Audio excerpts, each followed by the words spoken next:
hilang. Bismillahirrahmanirrahim. Assalamualaikum warahmatullahi wabarakatuh.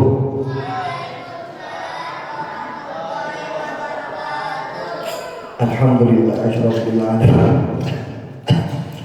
Assalatu wassalamu ala asyrafil anbiya'i wal mursalin sayyidina Muhammadin wa ala alihi wa ashabihi ajma'in, amma ba'd. Rabbi shrah li sadri wa yassir li amri wahlul 'uqdatam min lisani yafqahu qawli.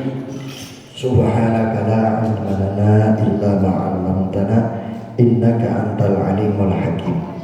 Sebelum kita mulai ngaji, kita baca dulu suratul Fatihah. Kita minta sama Allah buat yang masih hidup, kita, keluarga kita, orang tua kita, guru-guru kita di sekolahan atau di pengajian, kita doakan semuanya, mudah-mudahan Allah panjangkan usia kita, Allah mudahkan urusan kita, Allah luaskan rezeki kita, Allah berikan keberkahan pada hidup kita. Buat yang sakit, mudah-mudahan Allah angkat penyakitnya. Buat yang lagi dagang, Allah untungkan dagangannya. Buat yang lagi kerja, yang lagi usaha, Allah mudahkan segala rezekinya dan kemudahan urusan. Buat yang telah meninggal, kita doakan mudah-mudahan Allah tempatkan kuburnya raudhah min riyadil jinan ala hadhihi niyah wa ala kulli niyatin sholihah wa ila hadratin Nabi Muhammad sallallahu alaihi wasallam wa khususan ila ruhi almarhum Syekh Al-Hadrami muallif kitab Safinatun Najah wa usulihi wa furu'ihi ghafarallahu lahu dzunubahu. Al-Fatihah. A'udzu billahi minasyaitonir rajim. Bismillahirrahmanirrahim. Alhamdulillahirabbil alamin arrahmanir rahim maliki yaumiddin. Iyyaka na'budu wa iyyaka nasta'in. Ihdinas siratal mustaqim. Siratal ladzina an'amta 'alaihim ghairil maghdubi 'alaihim waladdallin. Amin. Sebentar.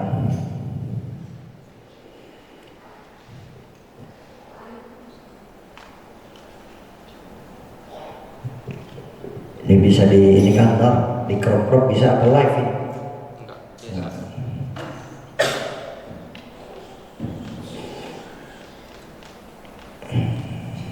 Kita belajar lanjutan kitab fikih Safinatun Najah.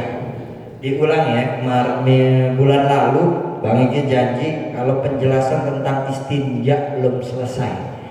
Diulang tanda-tanda baligh. Dengerin. Tanda orang baligh itu telah sampai umurnya untuk menjalankan syariat Islam. Ulang nih, kalau ada orang bilang udah baligh belum, berarti tandanya sudah wajib menjalankan syariat Islam. Kalau belum muncul tanda baligh, berarti semuanya belum wajib. Sholat belum wajib, puasa belum wajib, zakat belum wajib, haji belum wajib. Tapi kalau sudah masuk tanda baligh, maka semuanya wajib. Kalau ditinggalkan dapat dosa, dikerjakan dapat pahala. Itu terus. Dan konsekuensinya wajib ya wajib. Biar gimana pun harus dilaksanakan. Telat, lupa, atau kita dulu pernah maksiat, pernah nggak ngerjain kewajiban, dikodok, diganti, harus, namanya wajib, harus dilaksanakan. Gitu. Paham ya? Bunyi lagi. Terus apa nih tanda orang baligh? Yang pertama, umur 15 tahun.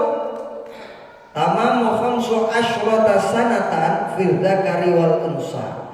15 tahun paling maksimal laki perempuan buat jalanin syariat agama Islam. Jadi yang semua umur 15 tahun itu udah paling mentok tanda baligh. hampir mustahil ditemukan 15 tahun belum balik.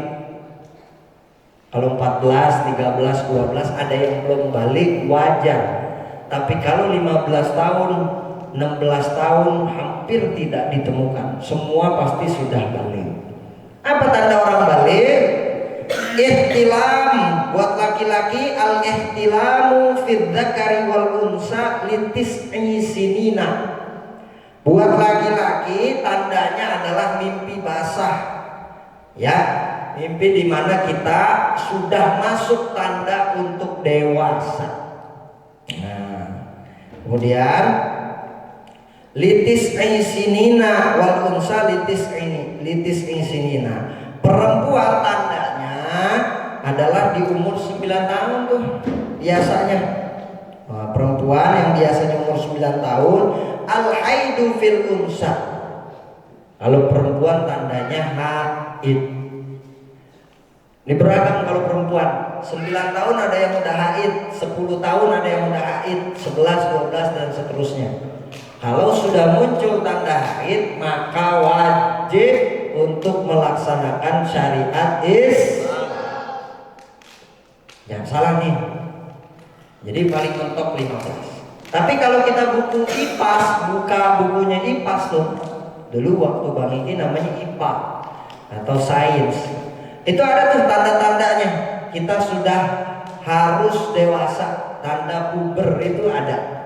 Laki-laki 12 tahun, perempuan 9 tahun. Laki-laki mulai suara berat. Ini ilmiahnya nih.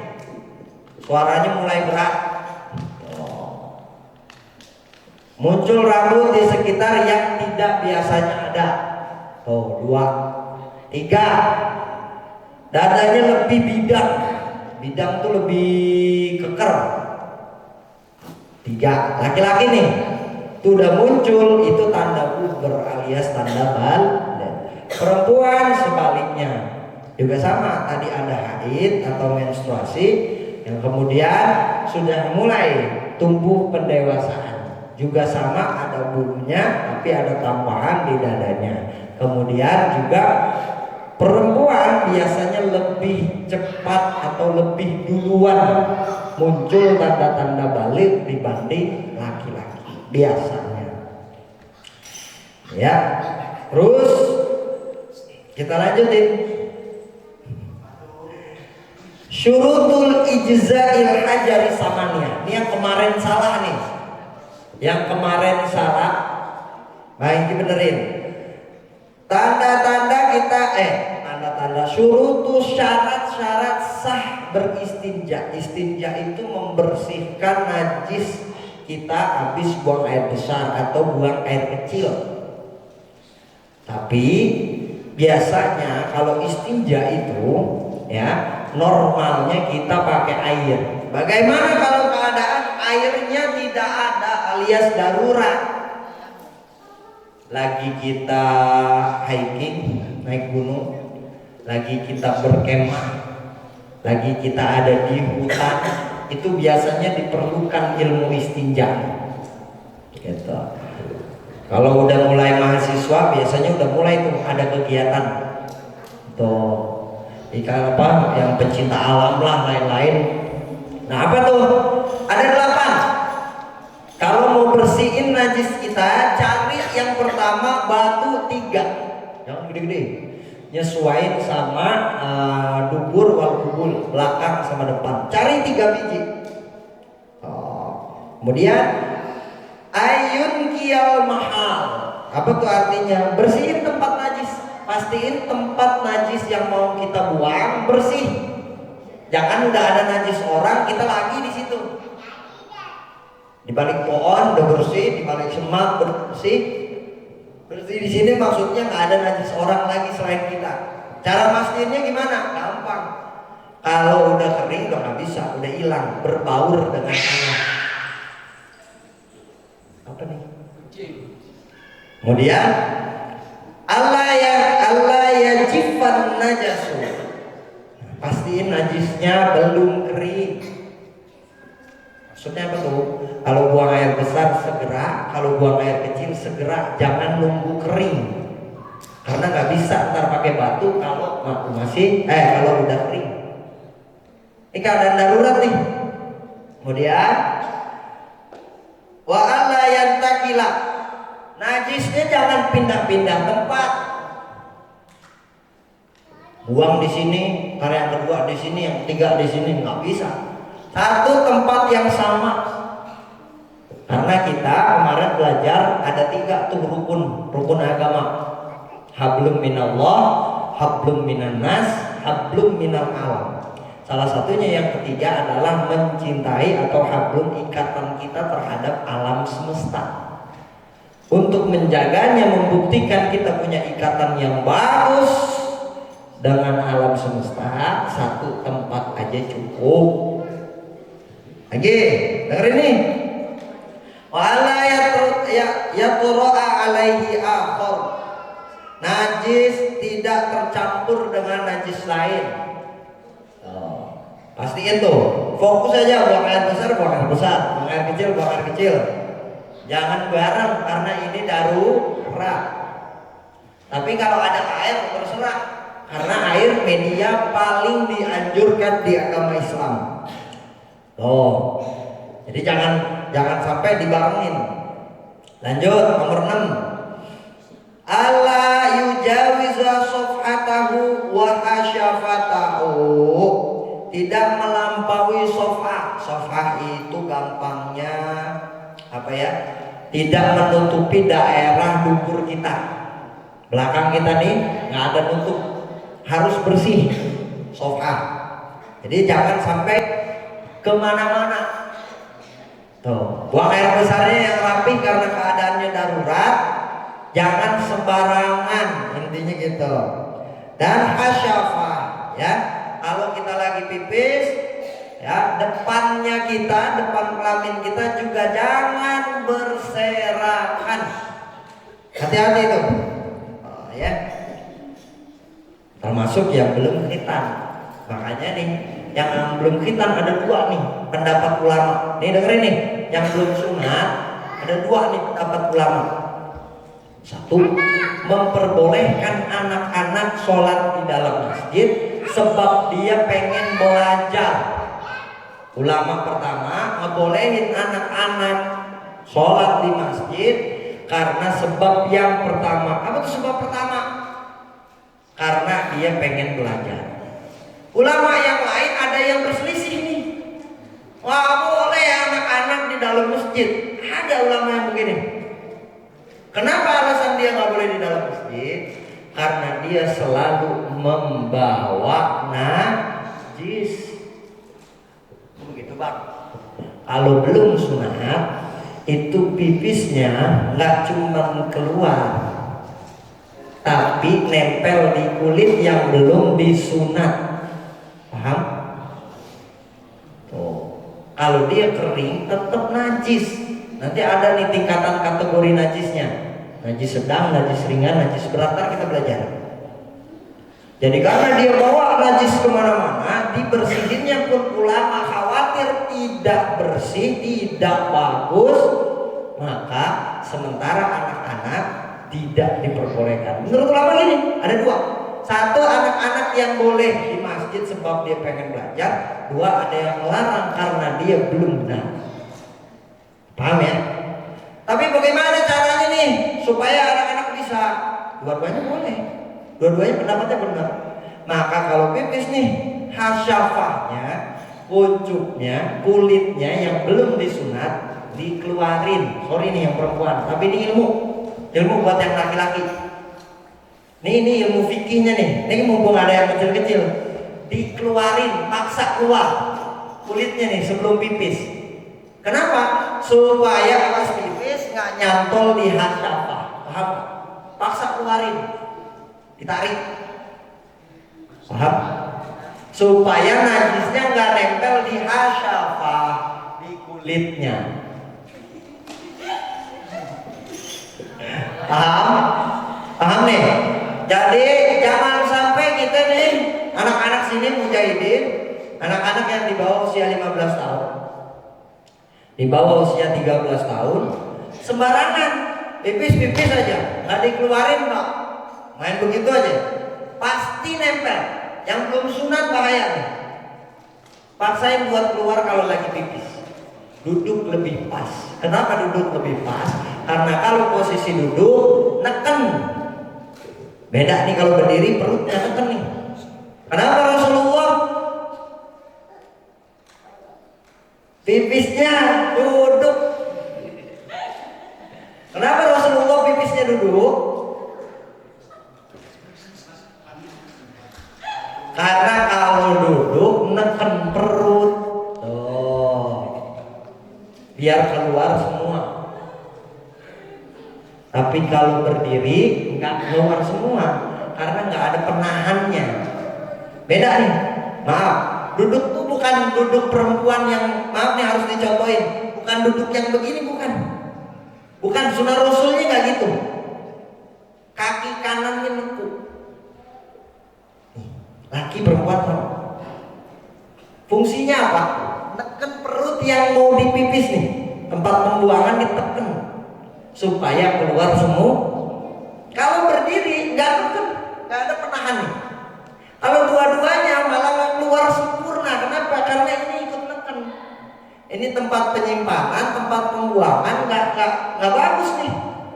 Kalau dua-duanya ditekan nyangkut. Paham? Kalau ditekan satu tempat pembuangan, yang ini dilepas, habis keluar kan belok dulu nih. Apa itu jus kayak apa? Kan belok dulu tuh. Nah, kalau ada penekanan seperti ini posisinya gini nih sunnah Rasul nih. Penekanan begini, maka semua najisnya keluar, semua pipisnya keluar. Paham? Penting buat sholat. Sering ngalamin nggak kayak bersisa? Udah selesai nih. Udah janjian sama celana, gue masukin jangan keluar loh.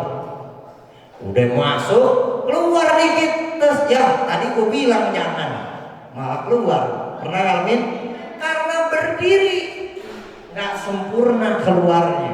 Tapi kalau didudukin kayak Rasul, pasti keluarnya sempurna. Kalau mau pasti lagi setelah tadi duduk begitu, udah beres semua, dehem 2 kali kata Rasul. 2 kali. Kenapa? Mastiin semuanya keluar. Paham? Ilmu nih. Rada meres tapi ini ilmu. Kalau ini najis nggak selesai, sholatnya nggak sah. Sholat nggak sah, sholat nggak diterima. Alias sama aja kagak sholat. Percuma, jumplang jamping segala macam, sholatnya nggak diterima. Sebab najisnya nggak bersih. Paham? Nah itu. Rasul memang begitu, kode-kode seolah-olah Rasul pengen ngasih tahu kita sesuatu. Ada lagi nih Rasul Abil, waktu itu pernah diajarin di awal kita taklim. Ya, yang Rasulullah makan dulu baru sholat. Terus yang kedua, sholat dulu, yang lain tinggal utamain sholat. Kok Rasul kayak seolah-olah kayak Abil sih?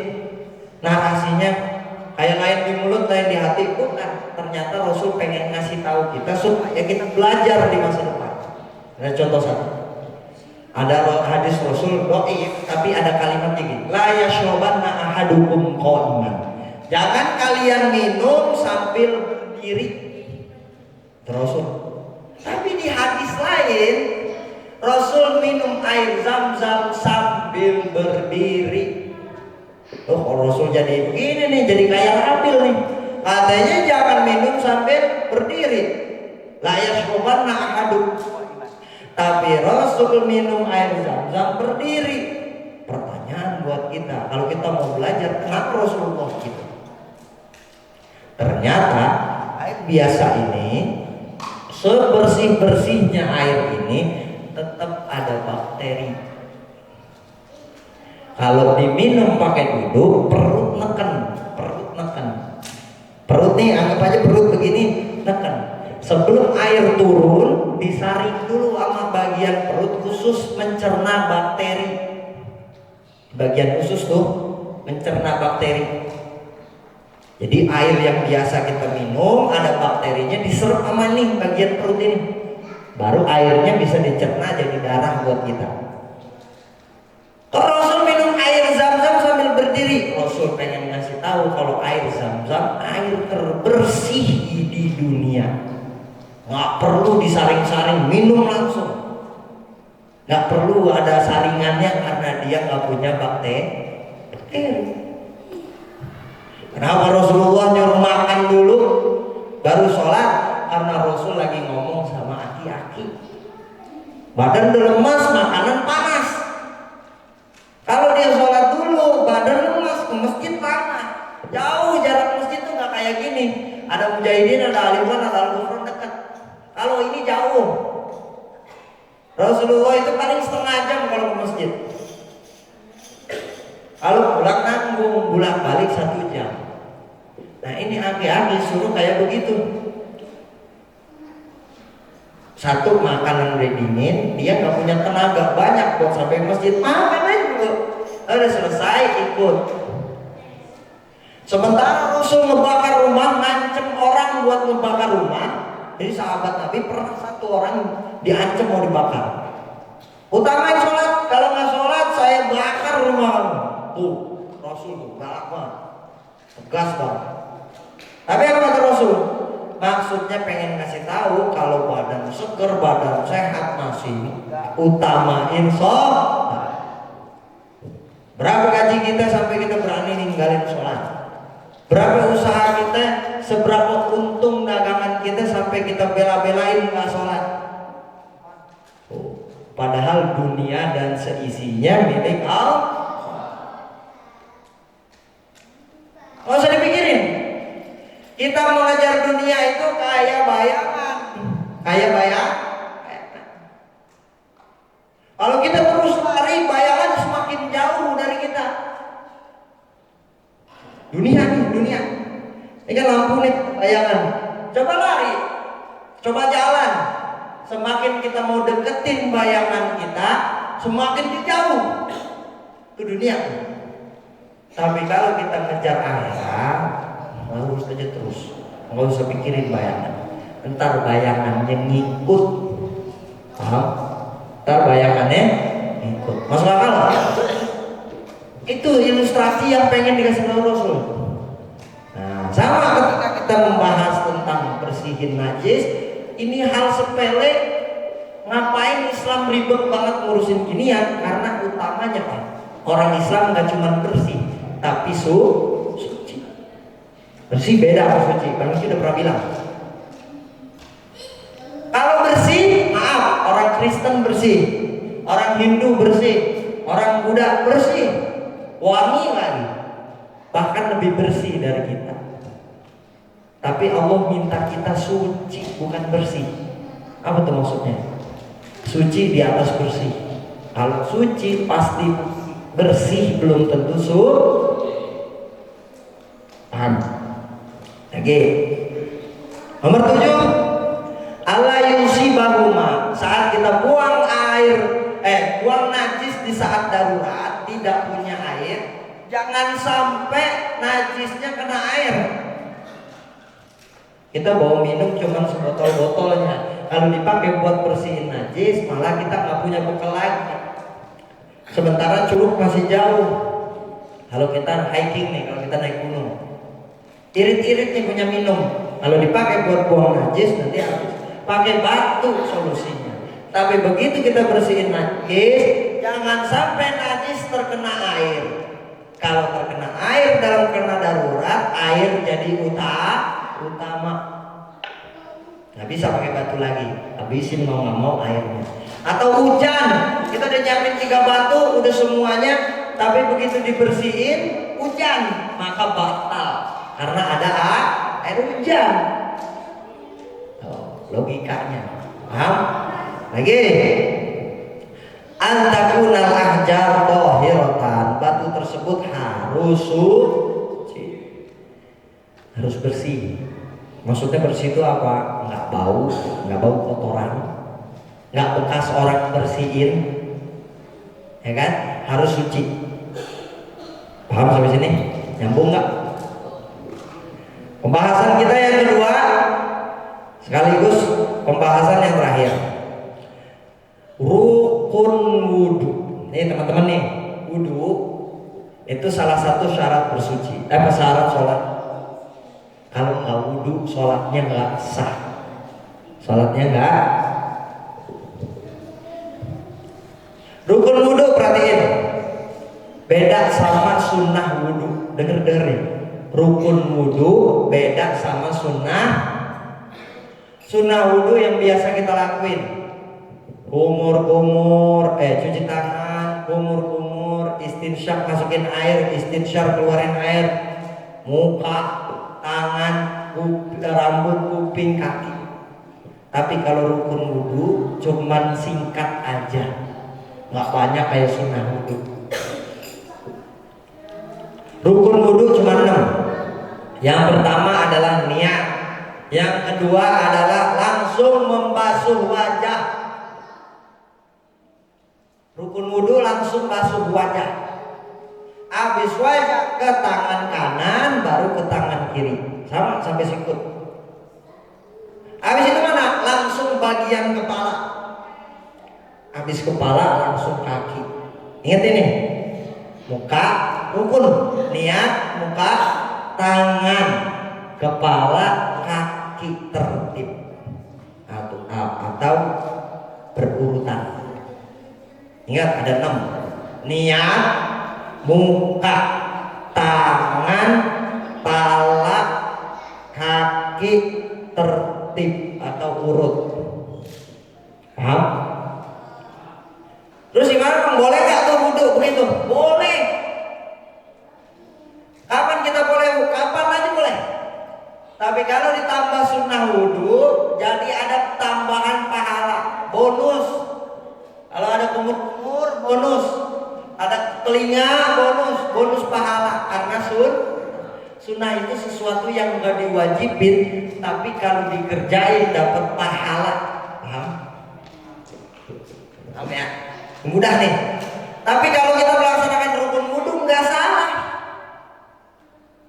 Jadi saran Bang Iki, kapan kita gunain rukun wudhu? Lihat situasi dan kondisi. Kalau kita lagi sholat, udah qomat, yang ngantri panjang, kita sebagai makmum tahu diri. Kalau kita paksain sunnah wudhu, nanti yang lain telat. Kita aja rukun wudhu, biarin orang kalau nggak mikirin.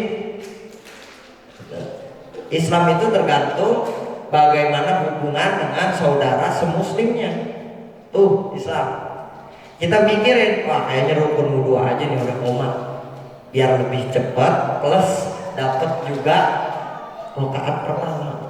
Kalau kita paksain sunnah wudhu, nanti temen kita mungkin bisa walaupun terpaksa, terburu-buru rakaat pertama, tapi yang lain jadi enggak. Minimal kalau kita rukun wudhu, kita sama belakang kita jadi ikut sholat di rakaat pertama, karena kita mementingkan yang lain. Rukun wudhu. Keadaan darurat, air cuma seember-embernya, dipakai buat berwudhu, pakai. Tapi rukun wudhu cuma segini, bisa nggak wudhu? Bisa. Rukun wudhu. Kalau keadaannya darurat, pakai rukun wudhu. Apalagi contohnya? Jadi rukun wudhu itu fleksibel. Kita gunakan sesuai keadaan. Jangan dipersulit. Udah tahu air sedikit, pakai sunnah segala. Susah, kumur-kumur ngebuang air. Wudhu sedikit aja.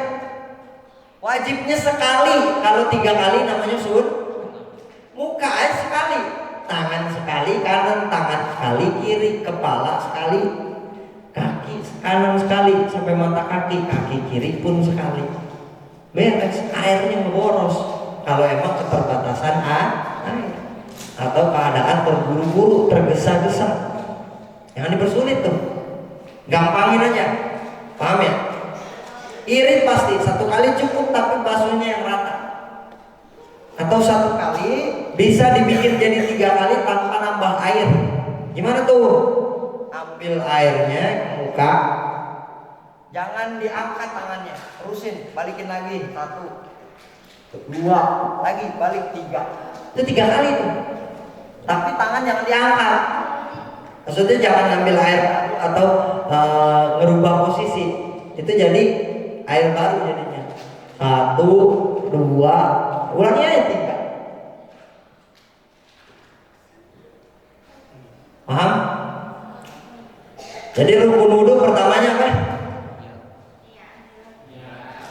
Kalau mau wudhu nih, yang pertama dilakuin apa? Buka kerannya dulu mah. Wudhunya gimana? Buka dulu kerannya. Wudhunya gimana? Orang buka. Yang pertama kali dilakuin niat, coba dengerin nih tadi. Coba ntar lihat videonya dah. Yang pertama kali dilakuin pas wudhu, buka dulu kerannya. Kalau rukun wudhu yang pertama, niat barengin sama basuh muka. Paham? Nah, sampai sini dulu nih. Ada yang mau ditanyain nggak? Sampai sini. Yang mau ditanya nggak?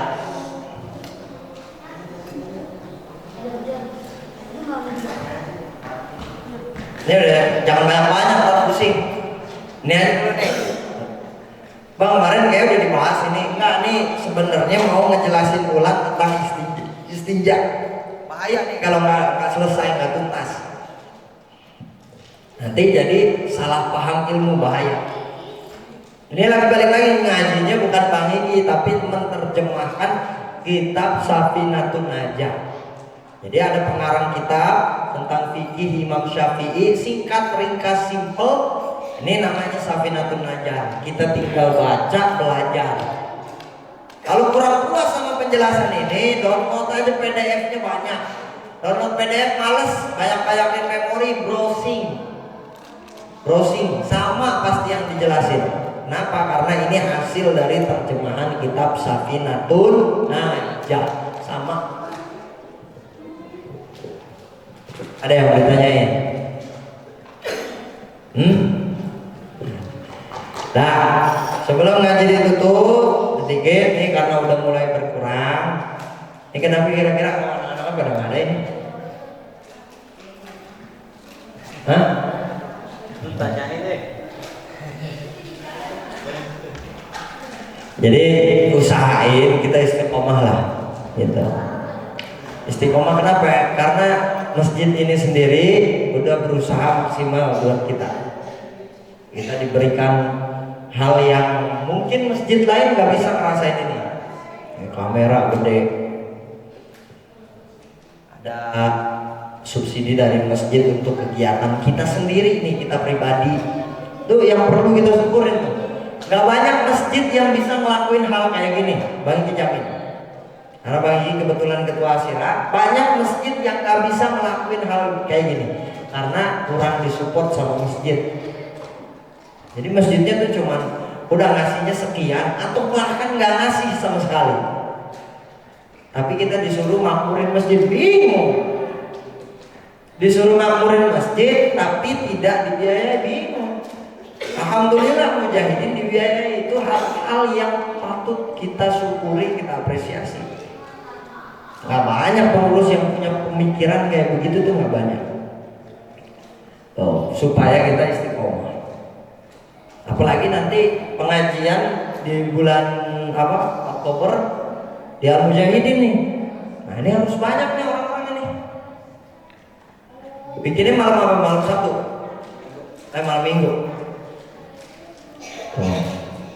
Jadi harus banyak anak-anaknya supaya pengajian ini tetap hidup. Nggak usah ngaji jauh-jauh, majelis Rasulullah, majelis Nurul Mustafa. Sebaik-baik ngaji yang paling dekat dari rumah. Itu bukan hadis, bukan, tapi itu analogi. Paling bagus majelis taklim adalah yang paling dekat dari rumah. Kenapa? Satu kali ngadain majelis, ada zikirnya, ada maulidnya, ada taklimnya.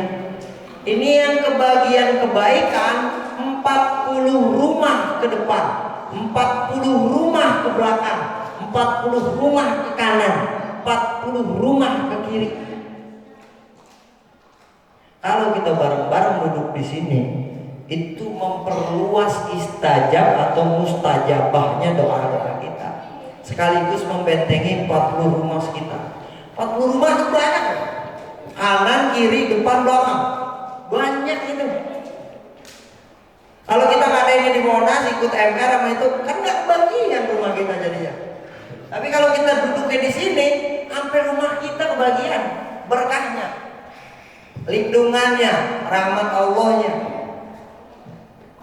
Bukan berarti nggak boleh ke Rasulullah, bukan hanya Rasulullah, utamakan yang paling terdekat. Udah sering ikut gelaran majelis Rasulullah, ada event silahkan, atau bahkan mau istiqomah di majelis Rasulullah atau di majelis Rasulullah mau istiqomah silahkan. Tapi istiqomahkan dulu yang paling dekat. Yang jauh dilaksanain, yang dekat enggak. Kalau bahasa peribahasanya tuh ya, semut di depan jauh nggak kelihatan. Semut jauh tuh nggak nampak, gajah deket nggak kelihatan. Paham nggak maksudnya? Bahasa resminya gimana sih tuh, lupa. Semut jauh, semut kecil jauh kelihatan sama kita. Sementara gajah dekat nggak kelihatan. Itu peribahasa maksudnya. Apa tuh? Yang jauh diuber-uber, padahal yang jauh belum tentu dapat, belum tentu kelihatan. Yang dekat mana dicuekin. Gajah dekat nggak kelihatan, semut jauh kelihatan. Jadi paling utama adalah paling dekat dari rumah. Terserah setelah itu terserah. Kalaupun enggak juga silahkan. Karena ngaji itu buat paham? Paham nggak? Ini penting buat kita. Kalau dari gini hari kita doyan ke masjid, sampai tua nggak jauh-jauh dari masjid. Tapi kalau sebaliknya nih, ke masjid, dilarin meninggal ke masjid. Tuh, dilarin meninggal ke masjid. Ditungguin dari kemarin nggak sholat. Giliran udah mati baru ke masjid, dibantuin orang lagi. Paham? Jadi nggak cuma talim, sholat paksain. Dan kata telat gimana sholat duluan? Kalau keadaannya sama-sama setara dengan wajib, ada rukhsah keringanan. Belajar selesainya jam 12.30 di sekolah, istirahat atau pulang. Tapi azan johornya 11.54.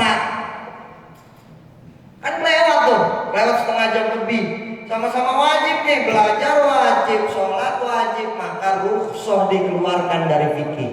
Kenapa? Keringanan dikeluarkan. Selesai dulu wajib pertama, baru wajib kedua dilaksanakan. Karena kan udah duluan sekolah dibanding sholat. Kalau sholat kan sesuai waktunya, kita selesaikan dulu, Pak. Kerja wajib Kak, kalau udah berumah tangga wajib. Kalau buat diri kita pribadi juga wajib, tapi tingkatan wajibnya beda. Kalau berkeluarga, kita itu sangat-sangat jadi penopang buat keluarga, istri kita atau keturunan kita.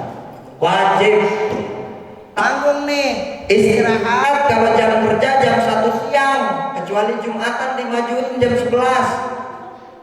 Tapi kalau istirahat di kantor jam 1, azan 11.54. Bagaimana kondisinya? Kerjakan dulu sampai jam istirahat. Kalau kantor nih baru sholat. Kalau driver usahakan jangan lari kalau udah jam 11.20, 11.30, 11.40. Udah jangan ngambil tarikan. Bis johor nyalain lagi. Paham? Karena posisinya sudah sedang tidak kerja. Paham tuh? Islam tuh analoginya gitu, gampang. Tapi kita jam 11 pas ngambil paket, nggak taunya di jalan ada trouble dan lain sebagainya. Selesaikan dulu paketnya, atau minta izin chat, Bu boleh nggak sholat dulu sebentar? Pak boleh nggak sholat dulu sebentar? Pasti responnya boleh, banyakan yang boleh. Kalau dia umpama kasarnya nggak bolehin, anterin. Setelah itu sholat.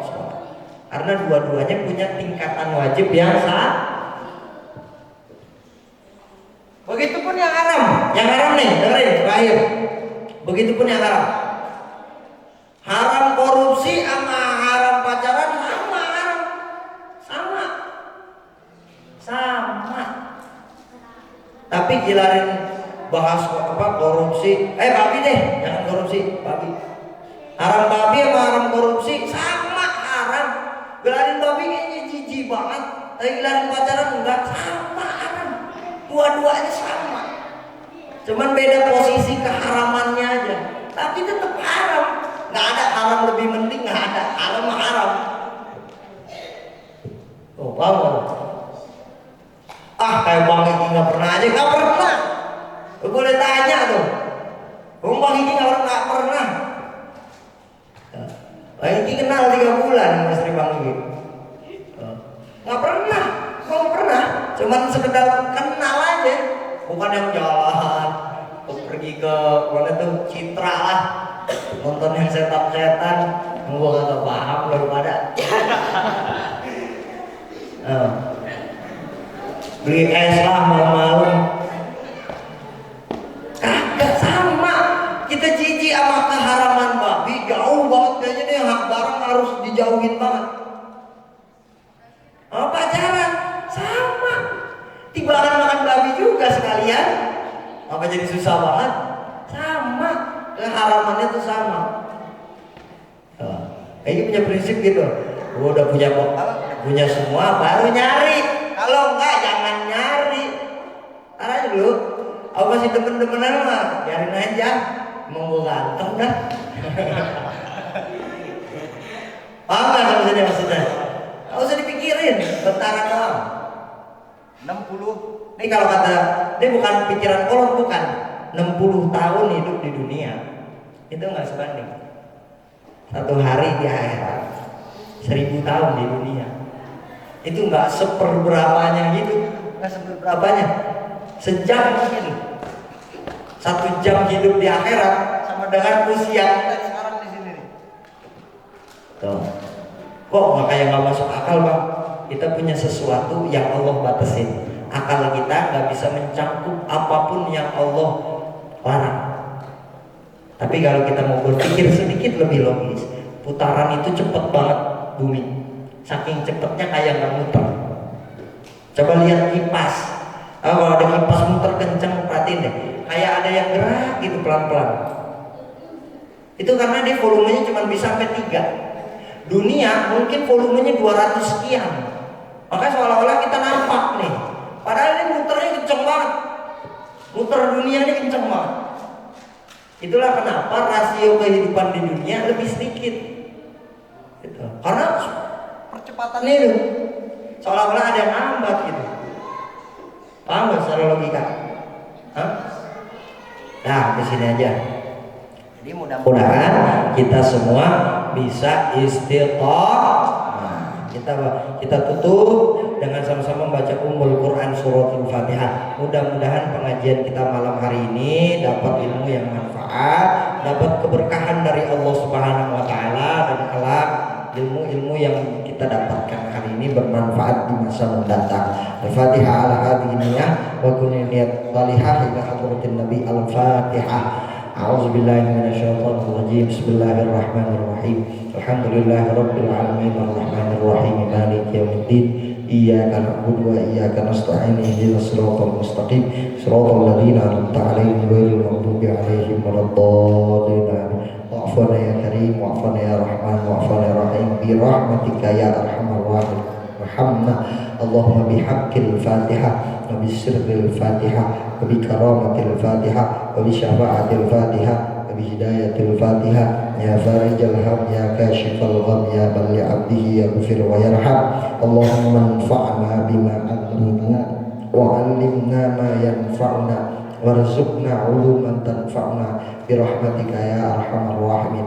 Rabbighfir lana wa liwalidina, Rabbighfir lana wa liwalidina, Rabbighfir lana wa liwalidina, warhamna warhamhum kama rabbawna shighara, wa li jami'il muslimina wal muslimat المؤمنين والمؤمنات الأحياء منهم والأموات ربنا هب لنا من أزواجنا وذرياتنا قرة أعين واجعلنا للمتقين إماما ربنا تقبل منا دعاءنا إنك أنت السميع العليم وتب علينا إنك أنت التواب الرحيم ربنا آتنا في الدنيا حسنة وفي الآخرة حسنة وقنا عذاب النار وأدخلنا الجنة مع الأبرار يا عزيز يا غفار يا أرحم الراحمين وصلى الله على سيدنا محمد وآله وصحبه وسلم سبحان ربك رب العزة عما يصفون وسلام على المرسلين والحمد لله رب العالمين. اللهم صل